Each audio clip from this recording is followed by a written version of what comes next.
Canto 1, Chapter 5.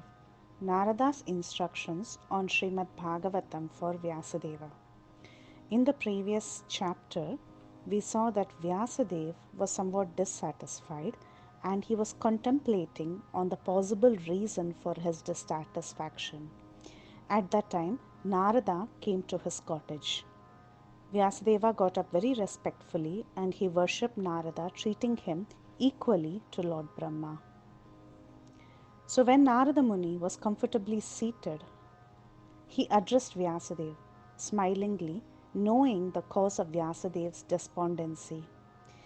He asked Vyasadeva, "Are you satisfied by identifying the body and the mind to be the self? Your despondency is certainly not due to lack of knowledge, nor is this despondency due to lack of realized knowledge. You have fully deliberated and realized the subject of impersonal Brahman. Then why should you be despondent in spite of all this?" So at that time, Vyasadeva, he said, "Yes, you're correct. So therefore, I am asking you about this doubt. What is the root cause of my dissatisfaction despite all the qualifications I have? You are a man of unlimited knowledge. You are the very son of Brahma. You know everything. You are like the sun. You travel everywhere and you are like the air. You penetrate into the internal region of the heart of everyone. So therefore, you find the deficiency in me." At that time, Narada began to diagnose. He saw two defects. He detected two defects in Vyasadeva. The first defect was that there was insufficient glorification of the Lord. So he told Vyasadeva, "You have not sufficiently described the Lord's spotless glories. A philosophy that does not satisfy the Lord's senses is considered worthless." At this time, Vyasadeva may say, "But I have described the Lord's qualities in Puranas like the Padma Purana." But, however, Narada had another problem to emphasize. He said, "There is an overemphasis on the four Purusharthas. You have not repeatedly glorified the Lord to the extent that you have described Dharma, Artha, Kama, and Moksha repeatedly in all your writings. Even poetic works should be condemned if they are devoid of the Lord's glories." Then Narada spoke about two categories of literature. He said there are two categories. One is materialistic literatures. Materialistic literatures are devoid of the Lord's glories, and that is like a pilgrimage place for crows. Whereas transcendental literatures, they fully glorify the Lord and they can create a revolution in the impious lives of a misdirected civilization. Even though they may be imperfectly composed, when they are heard, sung, and accepted, they are relished by saintly people. Bhakti is actually the only valuable asset. Knowledge of self-realization, although may be free from material affinity, it does not look well if it is devoid of bhakti. So then Narada said, "Vyasadeva, you are actually very, very qualified.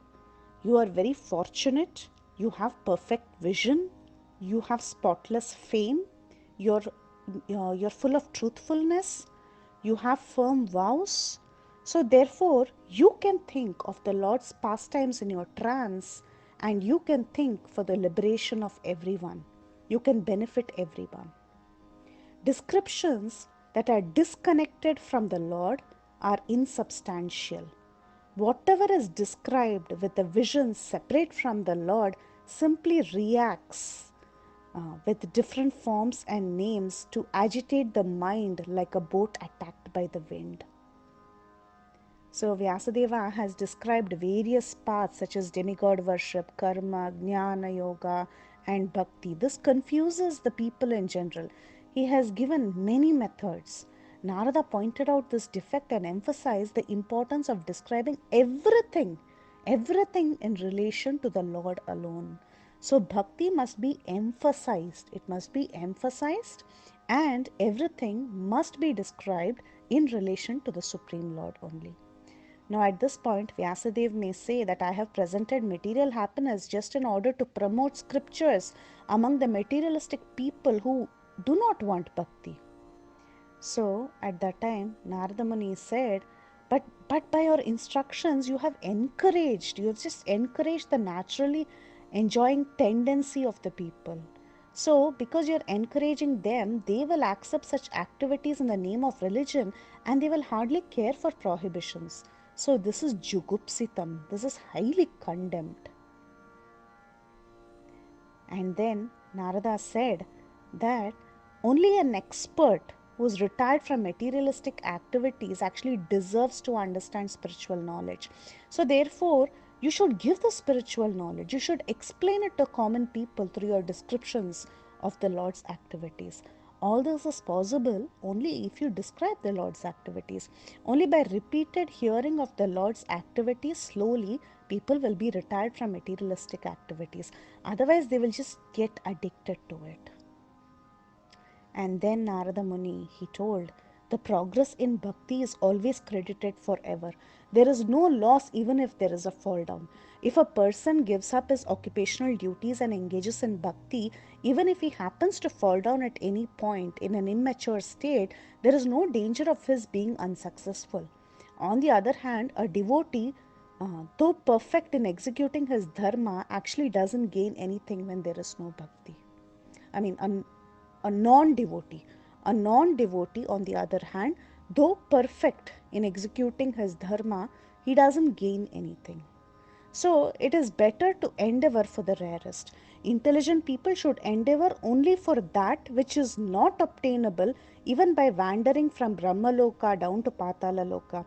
Sense enjoyment can be automatically attained in course of time. But however, this pure devotional service is something that is very, very rare, and that must be emphasized. The results that are attained in bhakti is permanent. Then Narada, he specifically told, he gave his instructions to Vyasadeva. He told, you describe the Lord's pastimes more vividly. And the conclusion of the learned circles is that the infallible purpose of everyone's austerity, Vedic study, sacrifice, chanting hymns, knowledge, and charity, all this just culminates in glorifying the qualities of the Lord. The only cause of pure bhakti is the mercy of devotees, and it is not austerity or other processes. And just to illustrate this point, Narada now began to narrate the story of his previous birth. Narada said, in the previous millennium, I was born as the son of a maidservant and I was engaged in the service of the Bhaktivedantas during the 4 months of the rainy season, during the Chaturmasya time. And the impartial Bhaktivedantas, they bestowed their mercy on me. So although I was a boy, I had good sense control, I had given up childish sports, I'd become obedient, and I was not very naughty or talkative. And once, with their permission, I just took the remnants of their food, and because of that, all my sins were eradicated, and I developed an inclination for bhakti, for being pure at heart, and I developed a taste for chanting and hearing the glories of the Lord. I attentively heard Krishna Katha every day by their mercy, and my taste for hearing increased step by step, and I developed rati or bhava for Lord Krishna. My attention on the Lord then became uninterrupted. So I directly experienced that my gross and subtle bodies were created by Lord's, which is created by Lord's Maya, was completely fixed only in Him as I was practicing this process of devotional service. During the monsoon and autumn, I constantly heard the Lord's glories from these Bhakti Vedantas, and I developed prema that completely destroys Rajoguna and Tamoguna. So I was attached. I was very attached to the Bhakti Vedantas. And I was humble, I was sinless, self-controlled, and I was very inclined to serve them. And I strictly followed them with my body and mind. As they were about to depart, they instructed me the most confidential knowledge of pure bhakti, which was directly taught by the Lord Himself. And by this knowledge, I could understand the influence of the Supreme Lord's spiritual and material energies, knowing which one can return to Him. Then Narada Muni, he spoke a little bit on the process of Karma Yoga. He told Vyasadeva, learned men have concluded that the best remedial measure for removing all miseries is to dedicate one's activities, karma, to the Lord's service. Now, how can karma, the cause of samsara, destroy the threefold miseries? How is that possible? The logic is that when a thing is applied therapeutically, it cures a disease which was caused by this very same thing. So there is a logic like that. Similarly, activities, karma, that are ordinarily a cause of perpetual bondage, when they are dedicated to the Lord's service, they can destroy the tree of work. However, work is done for the Lord's satisfaction, and this is called Bhakti Yoga. And what is called as knowledge becomes a contaminant factor. Karma or work done for the satisfaction of the Lord purifies the performer from material affection and leads to the attainment of spiritual knowledge that is endowed with bhakti. Other knowledge, being devoid of bhakti, cannot even offer salvation. So, while performing duties according to the order of Lord Krishna, one naturally constantly remembers him, his names and qualities. So, having described all this, having spoken about his previous birth, and after telling Vyasadeva about the process of Karma Yoga, Narada, he taught his personal mantra. He taught his personal mantra to Vyasadeva. He said, Om Namo Bhagavate Tobhyam Vasudevaya Dhimahi Pradyumnaya Niruddhaya Nama Shankarshanaya Cha. And he spoke about his personal experience.